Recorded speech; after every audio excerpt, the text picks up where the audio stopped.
TV 20 Kannada ವಾಹಿನಿಗೆ ಸ್ವಾಗತ. 20 ರೂಪಾಯಿನಲ್ಲಿ ಆಕೆ ವಾರ ಪೂರ್ತಿ ಬದುಕಬೇಕು. ಅದು ಮನೆಯಿಂದ ಹೊರಬರದಂತೆ. ಮನೆಯಲ್ಲಿ ರೇಷನ್ ಇದ್ರೆ ಅನ್ನ ಆಹಾರ ಇಲ್ಲದಿದ್ರೆ 3-4 ದಿನ ನೀರು ಕುಡಿದುಕೊಂಡೇ ಇರಬೇಕು. ಮನೆಯ ಕೆಲಸವೆಲ್ಲ ಮಾಡಬೇಕು. ಅಡುಗೆ ಊಟ ಮಾಡುವಂತಿಲ್ಲ. ಒಂದೇ ಚೇರ್ನಲ್ಲೇ ಕೂರಬೇಕು. ಮಹಡಿ ಮೇಲೆ ಮಲಗಬೇಕು. ಇದು ಅವಿದ್ಯಾವಂತರ ಕಥೆಯಲ್ಲ ರೀ. ವೈದ್ಯನೋರ್ವ ತನ್ನ ಪತ್ನಿಗೆ 4 ವರ್ಷದಿಂದ ಮಾಡಿರೋ ಉಪಚಾರ. ಆಸ್ಪತ್ರೆ ಬೆಡ್ ಮೇಲೆ ಕಣ್ಣೀರಿಡ್ತಿರೋ ಈಕೆಯ ಹೆಸರು ವಿನೂತ ರಾಣಿ. ಚಿಕ್ಕಮಗಳೂರು ನಗರದ ದೋಣಿಕಣ ನಿವಾಸಿ. 22 ವರ್ಷದ ಹಿಂದೆ ಡಾಕ್ಟರ್ ರವಿಕುಮಾರ್ ಜೊತೆ ಮದುವೆ ಮಾಡಿಕೊಟ್ಟಿದ್ರು. MBBS ಓದ್ತಿರೋ ಮಗನು ಇದ್ದಾನೆ. ಆದ್ರೆ 4 ವರ್ಷದಿಂದ ಪತ್ನಿಗೆ ಮಾನಸಿಕ ಕಿರುಕುಳ ನೀಡುತ್ತಿರೋ ಪತಿಯಿಂದ ಈಕೆಗೆ ಗೃಹ ಬಂಧನದಲ್ಲಿ ಇಟ್ಟಿದ್ದಾರೆ. ಮನೆಯ ಮೇಲಿನ ಮಹಡಿಯ ರೂಮಲ್ಲೇ ಇರಬೇಕು. ಕೆಳ ಬರುವಂತಿಲ್ಲ. ಬಂದ್ರು ಮನೆ ಕೆಲಸ ಮಾಡಿ ಮತ್ತೆ ಮೇಲೆ ಹೋಗ್ಬೇಕು. ಕೂರೋಕೆ 1 ಚೇರ್ ಕೊಟ್ಟಿದ್ದಾರಷ್ಟೇ. ಊಟ ಅವರು ಹಾಕಿದಷ್ಟು ಅಷ್ಟೇ. ಗಂಡ ಹಾಗೂ ಅತ್ತೆ ಊರಿಗೆ ಹೋದ್ರೆ ಈಕೆಗೆ ಅವರು ಬರುವಷ್ಟು ದಿನ ಗೃಹ ದಿಗ್ಬಂಧನ. ಮನೆಯಿಂದ ಆಚೆ ಬರುವಂತಿಲ್ಲ. ಮನೆಯಲ್ಲಿ ದಿಗ್ಬಂಧನ ಹಾಕಿರೋ ಡಾಕ್ಟ್ರು ಈಕೆಗೆ ದಿನಕ್ಕೆ 1 ಅಥವಾ 2 ಹೊತ್ತು ಊಟ ಕೊಡ್ತಾರೆ. ಅದು ಅವರು ಕೊಟ್ಟಷ್ಟು ಮಾತ್ರ ತಿನ್ನಬೇಕು. ಜಾಸ್ತಿ ಕೇಳಿದ್ರೆ ಹೊಡೆಯೋದು, ತಲೆಯನ್ನ ಗೋಡೆಗೆ ಗುದ್ದೋದು, ಎದೆಗೆ ಕಾಲಲ್ಲಿ ಒದೆಯೋದು ಮಾಡ್ತಾರಂತೆ. ಕುತ್ತಿಗೆ ಹಿಸುಕಿ ಸಾಯಿ ಎಂದು ಡಾಕ್ಟರ್ ಹಾಗೂ ಆತನ ಅಮ್ಮ ಹೊಡಿತಾರಂತೆ. ಊಟದಲ್ಲಿ ಸ್ಲೋ ಪಾಯ್ಸನ್ ಹಾಕಿ ಮಾನಸಿಕವಾಗಿ ಕುಗ್ಗುವಂತೆ ಮಾಡಿದ್ದಾರೆ ಎಂದು ವಿನೂತ ರಾಣಿ ಸಹೋದರ ವಾಗೀಶ್ ಆರೋಪಿಸಿದ್ದಾರೆ. MBBS ಓದ್ತಾರೋ ಮಗನಿದ್ದು ಆತನಿಗೂ ತಾಯಿಯ ಬಳಿ ಬಿಡೋದಿಲ್ಲ. ಆತ ಕೂಡ ಅಮ್ಮನಿಗೆ, ನೀನು ಇನ್ನೂ ಸತ್ತಿಲ್ವಾ, ಯಾವಾಗ ಸಾಯ್ತೀಯಾ, ಅಪ್ಪ ನನಗೆ ಓದಿಸುತ್ತೆ, ಅಪ್ಪ ಹೇಳಿದ ಹಾಗೆ ಮಾಡು, ಅಪ್ಪ ಕೊಡೋ ಊಟ ತಿನ್ನು ಅಂತಾನಂತೆ. ಒಟ್ಟಾರೆಯಾಗಿ ಸಪ್ತಪದಿ ತುಳಿದು ವರ್ಷಗಟ್ಟಲೆ ಸಂಸಾರ ಮಾಡಿದ ವೈದ್ಯ 4 ವರ್ಷಕ್ಕೆ ಸಾವಿನ ನರಕೆ ತೋರಿಸಿದ್ದು. ಇದೊಬ್ಬ ಮಗನು ಕೂಡ ಅಮ್ಮನ ಸಾವು ಬಯಸ್ತಾನೆ. ನಿಜಕ್ಕೂ ದುರಂತವೇ ಸರಿ. ಒಡೆಯೋದು, ಕಾಲ್ ಮೇಲೆಲ್ಲ ಬಿಸಿನೀರು ಹಾಕೋದು, ಅವ್ರ ತಾಯಿನೂ ಅಷ್ಟೇ, ಅವರು ಅಷ್ಟೇ, ಎದೆಗೆ ಜುಬ್ರೋದು, ಗೋಡೆಗೆ ಹಾಕಿ ಹಿಂಗೆ ಕುತ್ತಿಗೆ ಹಿಚ್ಕೋದು. ಆಗ್ಲೆಲ್ಲ ನಮ್ಮ ತಂದೆನ ಹೋಗಿ ದುಡ್ಡು ಪೀಡಿಸೋರು. ಅವರಿಗೆ ಕೊಡು ಕೊಡು ಕೊಡು ಅಂತಂದು, ಅಡಿಕೆ ಸಸಿ ಹಾಕ್ಬೇಕು ಕೊಡಿ, ಅದಕ್ಕೆ ಕೊಡಿ, ಇದಕ್ಕೆ ಕೊಡಿ ಅಂತ. ನಮ್ಮ ತಂದೆ ಎಲ್ಲ ಸಹಾಯ ಮಾಡೋ ತನಕ ಸುಮ್ಮನಿರು, ನಮ್ಮ ದೂರ ನಿಂತ್ಕೊ, ಮುಟ್ಟಬೇಡ, ಎಲ್ಲಿ ಕೆಲಸ ಮಾಡಿ 3 ದಿವಸ 4 ದಿವಸ ಅಷ್ಟರು ಮನೆಯಿಂದ ಹೊರಗೆ ಹೋಗ್ತಾರೆ. ವಾರಗಟ್ಲೆ 20 ರೂಪಾಯಿ ಟೇಬಲ್ ಮೇಲೆ ಇಡೋದು, ಕೊಡಿ ದುಡ್ಡು, ಎಲ್ಲೋಗಿದ್ದೀರಾ ಅಂತಂತಂದ್ರೆ ಏನೋ ಈಗ 1 ವಾರದಿಂದ ಎಕ್ಸ್ಪರ್ಟಿ ಡೈವರ್ಸ್ ಅಂತಂದು ಮಗನೂ ಸೇರಿ ಅತ್ತೆ ಮಗ ಗಂಡ 3 ಜನನು ಯಾರೋ ಕೋರ್ಟ್ನವ್ರು ಬಂದಿದ್ದಾರಂತೆ. ನನ್ನ ಗಮನಕ್ಕೆ ಬಂದಿಲ್ಲ ಸರ್. ಅವ್ರು ಯಾರು ಅಂತನೂ ನಾನು ನೋಡಿಲ್ಲ. ನಿನ್ನ ಫೋಟೋ ಹೊಡ್ಕೊಂಡಿದ್ದೀವಿ, ನೀನು ನಿರಾಕರಿಸಿದ್ಯಾ ಅಂತಂದು ಬರ್ಕೊಂಡು ಹೋಗಿದ್ದಾರೆ ಕೋರ್ಟ್ನವರು. 4 ಸರಿ ಬಂದಿದ್ದಾರಂತೆ ಸರ್. ನನ್ನ ಗಮನಕ್ಕೆ ಬಂದಿಲ್ಲ. ನಾನು ಎಲ್ಲ ಮಾಡ್ಕೋಬೇಕು, ಮೇಲೋಗಿ ಸೇರ್ಕೋಬೇಕು. ಅಲ್ಲೇನಾದ್ರು ಕೆಳಗಡೆನೂ ಅವ್ರು ವಸ್ತು ಮುಟ್ಟಂಗಿಲ್ಲ, ಇಲ್ಲಿ ಕೂರಂಗಿಲ್ಲ. ಇದು ನಮ್ಮ ತಾಯಿನ ಮನೆ, ನಮ್ದಲ್ಲ. ಒಂದು ವಸ್ತು ತೆಗ್ದು ಅಲ್ಲಿಂದ ಇಡಂಗಿಲ್ಲ. ಅದೊಂದೇ ಚೇರ್ ಮೇಲೆ ಕುತ್ಕೋಬೇಕು. ಕೆಲಸ ಆದ ತಕ್ಷಣ ಮೇಲೋಗ್ಬೇಕು.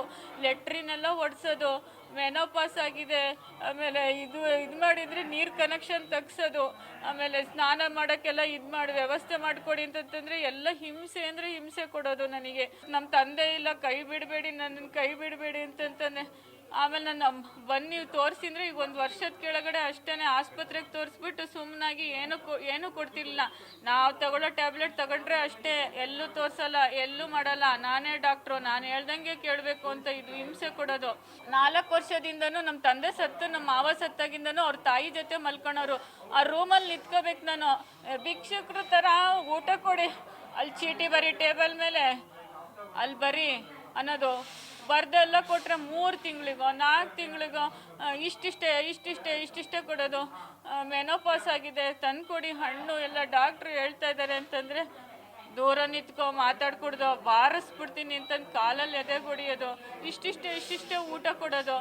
ಬೇಳೆ ತಂದರೆ ಅಕ್ಕಿ ಕೊಡ್ದಂಗೆ ಮಾಡೋದು, ಆಮೇಲೆ ಅಕ್ಕಿ ಕೊಟ್ಟರೆ ಬೇಳೆ ಕೊಡ್ದಂಗೆ, ಈ ಥರ ಉಪ್ಪಿಟ್ಟಿನ ರವೆ.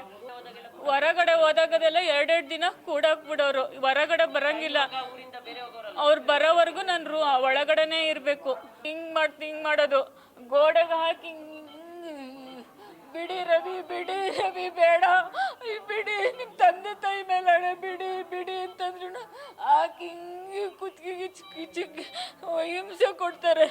ಆಮೇಲೆ ಹೊಡಿಯೋದು. ಅವ್ರ ಅಮ್ಮನು ಬೇಡ ಕೊಡ್ತಿದ್ದೀನಿ ಬೇಡ ಅಂತಂದ್ರು ಹಾಕಿಂಗ್ ಜಿಬ್ರೋದು.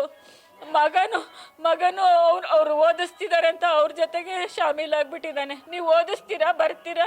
ಅವ್ರು ನನಗೆ ಹೇಳಿದ್ದಾರೆ, ಅವ್ರು ಹೇಳ್ದಂಗೆ ಕೇಳಿದ್ರೆ ಓದಿಸ್ತಾರೆ ಮೆಡಿಕಲ್ಲು. ಇಲ್ಲಿದ್ದಾರೆ ನೋಡಿ ನಮ್ಮ ಅಕ್ಕ ಅವರು. ಇವರಿಗೆ ಒಳ್ಳೆ ವರದಕ್ಷಿಣೆ ಕೊಟ್ಟು ಅವ್ರಿಗೆ ಕೇಳಿದ್ದನ್ನೆಲ್ಲ ಕೊಟ್ಟು ಅವ್ರಿಗೆ ಏನೇನು ಕೇಳ್ತಾರೋ ಎಲ್ಲ ಕೊಟ್ಟು 22 ವರ್ಷದ ಕೆಳಗಡೆ ಇಲ್ಲಿ ಪಾಸವಾಗಿರೋ ಡಾಕ್ಟರ್ CP ರವಿಕುಮಾರ್ ಅನ್ನೋ ಮನುಷ್ಯನಿಗೆ ಮದುವೆ ಮಾಡಿಕೊಟ್ವಿ. ಮದುವೆ ಆದಾಗಿಂದನೂ ಕಿರುಕುಳ, ದುಡ್ಡು, ಅದು ಒಡವೆ, ಅದು ಇದು ಅಂತ ರಗಳೆ ರಂಪ ಬರೀ ಇದರಲ್ಲೇ ಜೀವನ ಕಳ್ಬಿಟ್ಟು ಒಡೆಯೋದು ಬರೀ ಇದೇ ಮಾಡ್ತಾಯಿದ್ರು. ವಾರಕ್ಕೆ 20 ರೂಪಾಯಿ ಕೊಡ್ತಾನೆ. ಟಾಯ್ಲೆಟಲ್ಲಿ ಲಾಕ್ ಮಾಡಿದ್ದಾನೆ. ದಿನ ತಿನ್ನೋ ಅನ್ನೋದಲ್ಲಿ ಪಾಯ್ಸನ್ ಹಾಕೋದು, ಸ್ಲೋ ಪಾಯ್ಸನ್, ಸ್ಲೋ ಡೆತ್ ಆಗಂಗೆ ಇದು ಮಾಡೋದು, ಬಡಿಯೋದು, ಕಾಲಲ್ಲೆಲ್ಲ ಎದೆಗೆ ಹೊಡಿಯೋದು. ಅವ್ರ ಅತ್ತೆ ಮೇಯ್ನು, ಅವ್ರ ಮಗನೂ ತಲೆ ತಿರುಗಿಸಿ ಅವ್ನ ಮಗನು ನೀನು ಯಾವಾಗ ಸಾಯ್ತೀಯಾ, ಏನು ಇದು ಮಾಡ್ತೀಯಾ, ನಮ್ಮ ಅಪ್ಪ ಕೂಡ ಇಂಜೆಕ್ಷನ್ ತಗೋ, ಮಾತ್ರೆ ತಗೋ, ಸರಿ ಆಗ್ತಾ ಅಂತ ಮಗ ಹೇಳ್ಬಿಟ್ಟು ಈ ಪರಿಸ್ಥಿತಿಗೆ ತಂದು ಕೈ ಬಿಟ್ಟು ಹೇಳೆ. ಒಂದು ವಾರದ 10 ದಿನದ ಕೆಳಗಡೆ ಪಕ್ಕದ ಮನೆ ಯಾರೋ ಹುಡುಗನಿಗೆ ಇದು ಮಾಡಿಬಿಟ್ಟು ಅವನಿಗೆ ಕರೆಸಿ ಅವನ ಹತ್ರ ವಾಟ್ಸಪ್ಪಲ್ಲಿ ಫೋಟೋ ತೆಗೆಸಿ ನಮಗೆ ರಾತ್ರಿ 12 ಗಂಟೆಗೆ ಕಳಿಸಿದ್ದಾಳೆ. ಅವಾಗ ನಮಗೆ ಈ ವಿಷಯ ಗೊತ್ತಾಗಿದೆ. ನಮ್ಮ ಅಕ್ಕ ಫೋನ್ ಮಾಡಿ ಹೇಳಿದ್ರು, ಹಿಂಗೆ ಹಿಂಗೆ ಆಗ್ತಿದೆ, ನಾನು ಇರೋದು ಕಷ್ಟ ಇದೆ, ನನಗೆ ಹೆಂಗಂಗೋ ಆಗ್ತಿದೆ, ನಾನು ಸಾಯ್ತೀನಿ, ನನ್ನ ಸತ್ರು ಅಲ್ಲಿಗೆ ತೊಗೊಂಡೋಗ್ಬೇಡ್ರಿ, ನನ್ನ ಸತ್ರು ಇಲ್ಲೇ ಮಣ್ಣು ಮಾಡ್ರಿ, ನನ್ನ ಬಾಡಿನ ಅಲ್ಲಿಗೆ ತೊಗೊಂಡೋಗ್ಬೇಡ್ರಿ, ನಾನು ಅನ್ನಿಸ್ಕೊಂಡು ನಮ್ಮ ತವ್ರ ಮನೆಗೆ ಕೀರ್ತಿ ಹಾಳಾಗಬಾರ್ದು. ನಂದು ಇದು ಒಬ್ಳು ಹೆಣ್ಮಗಳು ನರೇಂದ್ರ ಮೋದಿ ಸರ್ಕಾರದವ್ರು ಬೇಟಿ ಬಚಾವೋ ಬೇಟಿ ಪಡಾವೋ ಅಂತಾರೆ. ಇದೇನಕ್ಕೆ ನ್ಯಾಯ? ಹೊಸ ಕಾನೂನು ಹೊಸ ಇದೆಲ್ಲ ಹೇಳ್ತಾರೆ. ಹೆಣ್ಮಕ್ಳು ಇದೇನೆ ಶೋಷಣೆ. ಯಾರು ಇಲ್ವಾ ಕೇಳೋರು ಇದನ್ನ? ಯಾರು ಇಲ್ವಾ ಕೇಳೋರು? ಆಮೇಲೆ ಪೊಲೀಸಿಗೆ ಇನ್ನು ಉಳಿಯಲ್ಲ ಇವಳು ಅಂತ ಗೊತ್ತಾಯ್ತು. ಅವಳಿಗೆ ಸಂಪರ್ಕ ನಮಗೆ ಇದು ಮಾಡ್ತಿಲ್ಲ ಅಂತ ಗೊತ್ತಾಯ್ತು. ತುರ್ತು ಪೊಲೀಸಿಗೆ ಫೋನ್ ಮಾಡಿ ಅಕ್ಕಪಕ್ಕದವ್ರು ಸಹಾಯ ತಗೊಂಡು ಅಕ್ಕಪಕ್ಕ ಜನಗಳೆಲ್ಲ ಬಂದು ಪೊಲೀಸ್ ಬಂದು ಅವ್ರ ಒಳಗಡೆ ಬಿಡಿಸಿ ಕರ್ಕೊಂಡು ಅವಳಿಗೆ ಇದು ಮಾಡ್ಕೊಂಡು ಕರ್ಕೊಂಡ್ಬಂದಿದ್ದೀವಿ ಸರ್. ಕನ್ನಡಿಗರ ಮೆಚ್ಚಿನ ನಿಮ್ಮ TV20 ಕನ್ನಡ ವಾಹಿನಿ ಇದೀಗ ಟಿವಿಯಲ್ಲಿ ಲಭ್ಯ. ಕರ್ನಾಟಕ ಮತ್ತು ದೇಶ ವಿದೇಶದ 360 ಡಿಗ್ರಿ ಸುದ್ದಿ ವಿವರವನ್ನ ಪಡೆಯುವುದಕ್ಕೆ TV20 ವಾಹಿನಿಯನ್ನು ಲೈಕ್ ಮಾಡಿ, ವಿಡಿಯೋಗಳನ್ನು ಶೇರ್ ಮಾಡಿ, ಕಮೆಂಟ್ ಮಾಡಿ, ಸಬ್ಸ್ಕ್ರೈಬ್ ಮಾಡಿ. HCN ಕೇಬಲ್ 842 ನಂಬರ್ನಲ್ಲಿ ಹುಕ್ಕೇರಿ ತಾಲೂಕು ಹಾಗೂ ಸಂಕೇಶ್ವರದ ಸುತ್ತಮುತ್ತಲಿನ ಹಳ್ಳಿಗಳಲ್ಲಿ ಲಭ್ಯ. PCN ಕೇಬಲ್ 129 ನಂಬರ್ನಲ್ಲಿ ಹಾರುಗೆರೆ ಸುತ್ತಮುತ್ತಲಿನ ಹಳ್ಳಿಗಳಲ್ಲಿ ಲಭ್ಯ. ರಾಯಬಾಗ್ ಡಿಜಿಟಲ್ ಚಾನೆಲ್ ಕೇಬಲ್ 80ನೇ ನಂಬರ್ನಲ್ಲಿ ರಾಯಬಾಗ ತಾಲೂಕಿನ ಸುತ್ತಮುತ್ತಲಿನ ಹಳ್ಳಿಗಳಲ್ಲಿ ಲಭ್ಯ. UDCN ಕೇಬಲ್ ನೆಟ್ವರ್ಕ್ ಉಗಾರ ಸುತ್ತಮುತ್ತಲಿನ ಹಳ್ಳಿಗಳಲ್ಲಿ ನಿಮ್ಮ TV20 ಕನ್ನಡ ವಾಹಿನಿಯೂ ಲಭ್ಯ.